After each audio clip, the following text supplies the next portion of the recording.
اپنے پسندیدہ موضوع پر شوز دیکھنے کے لیے لائک اور سبسکرائب کرنا نہ بھولیے گا اور بیل بٹن پہ کلک کیجیے گا۔ بسم اللہ الرحمن الرحیم۔ ناظرین، آج سے ہم ایک نیا پروگرام شروع کر رہے ہیں جو یقیناً راہ حق کی طرف لے جاتا ہے۔ مولانا رومی نے شاید حضرت سلطان باہو کے بارے میں ہی کہا تھا اور اس کا راستہ بھی متعین کر دیا تھا کہ ہر وہ شخص اللہ کے گھر کی رہنمائی کرتے ہوئے کہتے ہیں، ہر وہ شخص جس نے اس گھر کی راہ پالی وہ زمین پر سلطان ہے اور زمانے کا سلیمان ہے۔ تو زمین کا سلطان حضرت سلطان باہو، ہم ان کے بارے میں آج سے یہ پروگرام شروع کر رہے ہیں جن میں ان کے فرمودات، ان کی گائیڈنس اور ان کی رہنمائی میں ہم آپ کو ان راستوں پہ لے کے چلیں گے جو راستے حضرت سلطان باہو نے بتائے تھے۔ سلطان باہو فرماتے ہیں، جو دم غافل سو دم کافر۔ آپ صرف اسی ایک مصرعے پہ غور کر لیں کہ زندگی کی حقیقت کیا ہے اور ہم اس کو کس طرح گزار رہے ہیں۔ وہ کہتے ہیں، یاد رکھو جو دم شوق الہی میں گزرے وہ ہزاروں بادشاہیوں اور چاند سے لے کر مچھی تک تمام مراتب سے افضل تر ہے۔ اور اس کے بعد عین الفقر میں فرماتے ہیں، میں نے کسی کتاب سے کوئی حرف یا نقطہ نقل نہیں کیا بلکہ خدا اور رسول صلی اللہ علیہ وآلہ وسلم کی حضوری سے یہ باتیں لایا ہوں اور اپنے تئیں خدا کے سپرد کر دیا ہے۔ شمس العارفین میں فرماتے ہیں، زندگی اور موت میں وجود کی پاکیزگی ہی اصل مدعا ہے۔ میرے ساتھ آج بیٹھے ہیں نور محمد قصوری صاحب۔ سیاست میں تو ان کا نام ہے ہی ہے، لیکن ان کا ایک اور پہلو بھی ہے، وہ ہے اللہ کے بندوں سے پیار، اللہ کے بندوں سے عشق اور اولیاء اللہ کی غلامی۔ یہ حافظ قرآن ہیں، یہ اللہ کی راہوں کو بھی سمجھتے ہیں اور ہم چاہیں گے ان سے بھی کوئی رہنمائی حاصل کریں۔ میں سلطان باہو صاحب کی زندگی کے بارے میں کسی اور پروگرام میں کروں گا۔ آج تھوڑا سا ان کی ہدایت، ان کی رہنمائی، اس کے بارے میں آپ تک کچھ چیزیں پہنچانا چاہتا ہوں۔ اور یہ سلطان باہو صاحب وہ ہستی ہیں جنہوں نے خود لکھا، اپنی کتاب میں کہا کہ میری حضرت علی رحمۃ اللہ علیہ کے دربار میں پیشی ہوئی اور انہوں نے میرا ہاتھ حضور صلی اللہ علیہ وآلہ وسلم کے ہاتھ میں دے دیا اور مجھے حضور صلی اللہ علیہ وسلم نے خود بیعت کیا۔ یہ کسی ولی اللہ نے اور آج تک کلیم نہیں کیا۔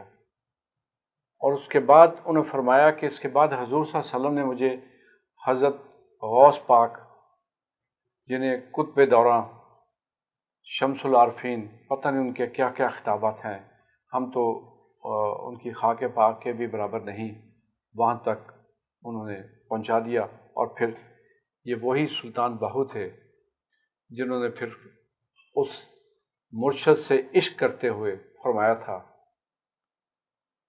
بغداد شہر دیاں گلیاں، اور اس کے بعد انہوں نے کہا، بغداد شہر دی گلیاں ٹکڑے منگساں تے کرساں میرا میرا ہو۔ آپ کیا فرماتے ہیں نور قصوری صاحب حضرت سلطان باہو کے بارے میں؟ ان کی زندگی کی ہسٹری تو ہم بعد میں بیان کریں گے، لیکن ان کا مقام جو آپ ہمیں آگاہ کر سکیں۔ بسم اللہ الرحمن الرحیم۔ میرا خیال ہے احسان صاحب، یہ سب سے مشکل ترین مرحلہ ہوتا ہے جب ایک اہل علم کا، جن کے متعلق کسی نے ان کو سلطان العارفین کہا، بالکل، کسی نے محب الاولیاء کہا، کسی نے محب المصطفیٰ کہا، بالکل صحیح۔ ان کے القابات ہیں، وہ جس جگہ بھی گئے اسی حوالے سے لوگوں پر اس کا اظہار ہوتا ہے۔ بالکل ٹھیک بات۔ تو اللہ تعالیٰ نے جب یہ خلق کو پیدا کیا تو جہاں خلق کی بھلائی کے لیے، رہنمائی کے لیے مختلف مقامات پیدا کیے، مختلف ان کی سہولتوں کے لیے، جیسے خوراک کی شکل میں، پہاڑوں کی شکل میں، چشموں کی شکل میں، دریاؤں کی شکل میں، سمندروں کی شکل میں، اللہ تعالیٰ نے نعمتوں سے نوازا۔ تو وہاں اللہ تعالیٰ نے ان کی رہنمائی کے لیے اور ان کے بھلائی کے لیے بڑے بڑے علماء کرام، اولیاء کرام، انبیاء کرام کو بھی بھیجا کہ جہاں جس طریقے سے کسی انسان کو ضرورت ہو۔ اب دیکھیں نا، پہلے زمانے میں جیسے اولیاء کرام ہیں، یہ نہیں تھا کہ ان کو کوئی اپنی کوئی تشنگی رہتی تھی، کوئی پیاس تھی یا بھوک تھی، لیکن وہ مختلف جگہ کا سفر کرتے تھے۔ جیسے حضرت شیخ جو خواجہ معین الدین چشتی رحمۃ اللہ علیہ، وہ چشت سے بالکل ٹھیک ہے لاہور ہوتے ہوئے اجمیر شریف کی طرف گئے۔ اسی طریقے سے اور اولیاء کرام، حضرت داتا گنج اجمیری رحمۃ اللہ علیہ اجمیر سے تشریف لاہور سے۔ اسی طریقے سے حضرت سلطان العارفین ہے جو، ان کو جب ہم ذکر کرتے ہیں تو سب سے پہلے ہمیں اس سمندر کا، اس دریا کا ذکر کرنا ہوگا کہ جہاں سے یہ چشمہ نکلا، کیونکہ اصل بات جو چشمے کی جو اس وقت تک، وہ تو میں نے عرض کر دیا بالکل کہ انہوں نے کہا کہ میری بیعت حضور صلی اللہ علیہ وسلم کے ہاتھ ہاں کی ہے۔ وہی نا، میں یہ بھی اسی طرف ہی آ رہا ہوں کہ جب تک ہم چشمے کی، فیض کے سمندر تو وہی ہیں، دیکھیں جب تک ہم چشمے کی طرف سے، بالکل صحیح، اس کے جو جہاں سے وہ چشمہ نکلا ہے، اس دریا کا، اس سمندر کا ہم ذکر نہیں کرتے، اس کی فکر کی بات نہیں کرتے، تو وہ ہم یہ سمجھتے ہیں کہ ہم اس مقام جو کہ ہم ایک طالب علم کی شکل میں خود حاصل کرنا چاہتے ہیں، اس کی طرف نہیں جا رہے۔ تو جہاں اسلام جب آیا ہے، اسلام تو دیکھیں نا، ہم جس ہم تو اس کو ملت ابراہیمی ہم کہتے ہیں، تو لیکن ہم جب حضور پاک صلی اللہ علیہ وسلم کے سلسلے شروع کرتے ہیں تو صحابہ کرام ہیں، پھر امامین ہیں، محدثین ہیں، غوث ہیں۔ تو جو مقام اولیاء کرام میں حضرت شیخ عبد القادر جیلانی رحمۃ اللہ علیہ کو نصیب ہوا، کسی نے ان کو محبوب سبحانی کہا، کسی نے غوث العارفین کہا، غوث الثقلین کہا، غوث الثقلین کہا، کا مطلب ہے کہ عام لوگوں کو پتہ نہیں کہ دونوں جہان ہوتے ہیں۔ میں یہ سمجھتا ہوں کہ جو حضرت غوث الاعظم رحمۃ اللہ علیہ، ان کے جو والد صاحب ہیں، ان کے متعلق جہاں سے مطلب ہے کہ ان کا ذکر یہاں سے ہم شروع کریں گے تو حضرت غوث الاعظم کی جو عظمت ہے، ان کا جو مقام ہے، اس کو ہمیں سمجھنے میں آسانی ملے گی کہ وہ پیدا کہاں ہوئے ہیں، کس گھر میں انہوں نے، ہستی حسینی سید ہیں، وہ اس سے بڑا مقام، لیکن دنیاوی ہم جیسے جو عام فہم لوگ ہیں ان کو سمجھنے میں جو مدد ملے، صحیح بات ہے۔ دیکھیں نا، ہم اب حسنی یا حسینی، حضرت علی مرتضیٰ، ان کا مقام ایسا نہیں ہے کہ جو ہم جیسے مطلب گئے کہ پڑھیا مطلب گئے کہ نہ فہم لوگ سمجھ سکے، لیکن میں ایک عام فہم میں جو ہم لوگوں کو جو سبق دینا چاہتے ہیں، جو اولیاء کرام نے ان کو تک پہنچایا ہے، جو ہم تک پہنچا ہے۔ حضرت شیخ عبد القادر جیلانی کی رحمۃ اللہ علیہ کے جو والد صاحب تھے، وہ ایک مرتبہ سفر کر رہے تھے، تو ان کو وہ دریا کے کنارے، تو وہ ان کو بھوک لگ گئی، وہ 2-3 دنوں سے جو سفر کر رہے تھے، تو انہوں نے دیکھا کہ ایک سیب ہے جو وہ دریائے میں چلا آ رہا ہے، وہ پانی کے ساتھ ساتھ، تو انہوں نے اٹھا کے وہ کھا لیا۔ پھر ان کو احساس ہوا کہ اوہو، میں تو اتنی بڑی غلطی کر بیٹھا ہوں کہ مجھے کیسے مطلب ہے کہ کل کو نجات ملے گی، کیسے معافی ملے گی، کہ میں تو ایک بغیر پوچھے کسی کا ایک سیب جو ہے وہ کھا بیٹھا ہوں۔ تو حضرت جو شیخ تھے وہ اسی طرف چل پڑے جدھر سے دریا آ رہا تھا، تو جا کے دیکھتے ہیں کہ ایک دریا کے کنارے ایک باغ ہے اور اس کے کنارے وہ سیب لگے ہوئے ہیں، تو انہی میں سے ایک درخت سے ایک سیب گرا ہے، وہ چلا۔ انہوں نے پھر مالک باغ کا پتہ کیا اور اس کو بتایا کہ اے شیخ، میں غلطی کر بیٹھا ہوں، اگر آپ مجھے معاف کر دیں تو میں آپ کا بڑا احسان مند ہوں گا۔ تو انہوں نے کہا بتاؤ بیٹے کیا بات ہے، کیا غلطی کر بیٹھے ہو؟ تو وہ بھی اعلیٰ مقام کے تو اہل علم تھے اور وہ سمجھتے تھے کہ جو یہ بچہ ہے یہ کوئی عام بچہ نہیں ہے، تو ان سے پوچھا کیا غلطی ہوئی ہے، تو انہوں نے کہا کہ اس طریقے سے میں آ رہا تو میں اپنے چلا ہوں فلانے جو جیلان سے، اور اس طریقے سے میں دریا کے کنارے ایک سیب ملا ہے تو وہ میں نے غلطی سے کھا لیا بغیر پوچھے۔ تو جب تو وہ اہل دانش تھے، انہوں نے اسی وقت کہا کہ بیٹے یہ آپ کو اس طریقے سے آسانی سے معافی نہیں ملے گی، کیونکہ یہ تو میں آپ بہت ایک بڑا وہ آپ نے جرم کیا۔ تو انہوں نے کہا ٹھیک ہے۔ تو بات یہ انہوں نے پھر 12 سال تک یا 8 سال جتنا بھی ایک مقام میں گزارا، اور پھر جب انہوں نے دیکھا کہ اب مطلب اس اہل علم نے، تو ان سے انہوں نے پوچھا کہ یہ معافی جو اب مجھے انہوں نے کہا ٹھیک ہے، ایک شرط اور رہ گئی ہے کہ میری ایک بیٹی ہے، آنکھوں سے اندھی ہے، پاؤں سے لنگڑی ہے، ہاتھوں سے لوڈی ہے، تو اور منہ سے گونگی ہے، تو اس سے آپ کو شادی کرنی پڑے گی، اگر آپ شادی کر لیتے ہیں تو آپ کو معافی مل جائے گی۔ تو انہوں نے کہا ٹھیک ہے، میں اس وقت چاہتا ہوں کہ مجھے معافی ملے۔ تو انہوں نے کہا حامی بھر لی اور اس سے شادی کر لی۔ جب وہ رات کو اجلائے عروسی پر گئے، دیکھا تو وہاں ایک بہت خوبصورت ایک اعلیٰ قسم کی خاتون تشریف فرما ہے۔ تو انہوں نے کہا کہ یا اللہ تعالیٰ، میں تو پہلے ہی ایک غلطی تھی، اس کی تلافی کے لیے اتنی کچھ کوشش، یہ کہیں اور تو کوئی امتحان نہیں ہے کڑا۔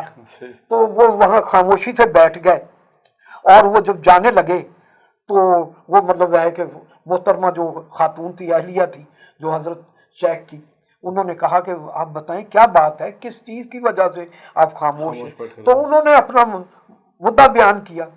تو انہوں نے کہا محترم یہ بات وہی ہے جو میرے باپ نے کہی تھی، لیکن اس کا میں نے یہ نہیں ہے جو آپ ایک عام آدمی کے لیے ہوتے۔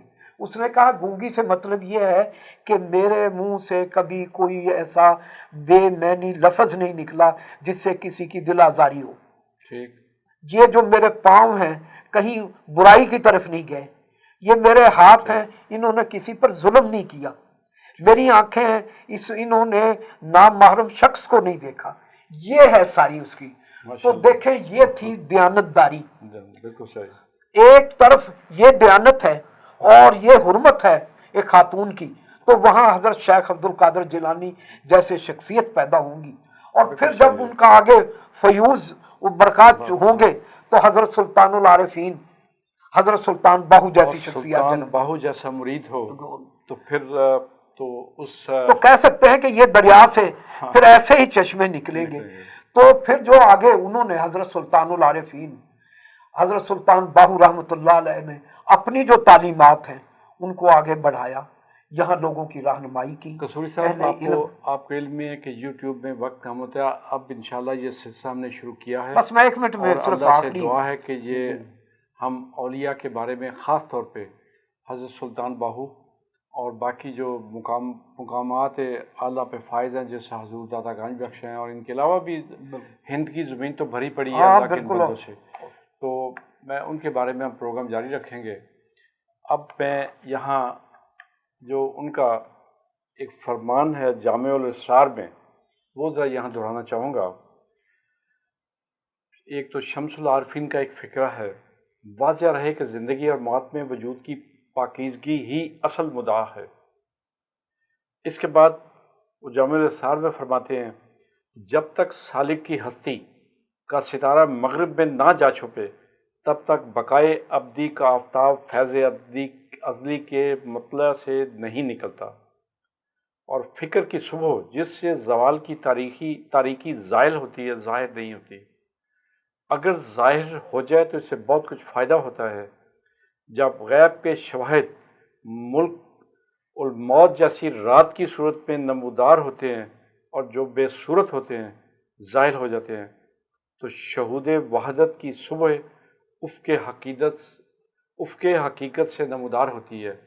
اسی سلطان باہو کی اسی صبح، سچ کی صبح سے ایک اور ستارہ بھی طلوع ہو چکا ہے جو اس وقت موجود ہے، جن کا نام حضرت سائیں نجیب سلطان ہے، جو انہی کی اولاد ہیں۔